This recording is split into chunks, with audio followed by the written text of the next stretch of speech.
Now we go to economics of scales. This refers to the growth of firm or an industry resulting from the expansion of its scale of production capacity, which leads to increase in its output and decrease in the cost of producing a unit of output. It is the joy of every company or every establishment or industry that their input should not be greater than their output. Any company that its input is more than its output is gradually leading to loss. But in the other way around, you have profit. Now we move to the types of economics of scales of production, which are internal economics and internal diseconomics of scale. We also have another type which is external economics and external economics of scales. But now we're looking at internal economics and internal diseconomics of scales.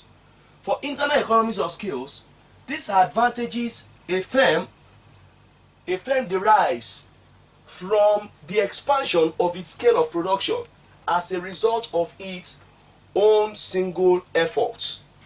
Now when this is done, that is effort put by this industry or firm, which will lead to expansion of this industry. And when this industry increases, what happens is that it leads to great efficiency and also reduces the cost of producing a unit of output. When this is done, an economy or probably an industry is bound to make profit. Next is internal diseconomics.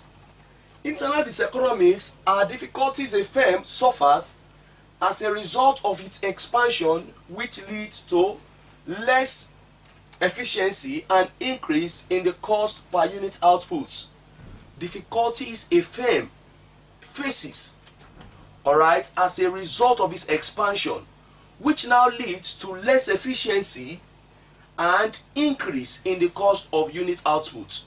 You know that when the output or that the cost of unit output of a firm increases, that means that that industry is bound to make loss, and for that reason they are faced with less efficiency, they are faced with internal constraints, and so on and so forth. Now we are moving to external economics and external diseconomics of scales of production.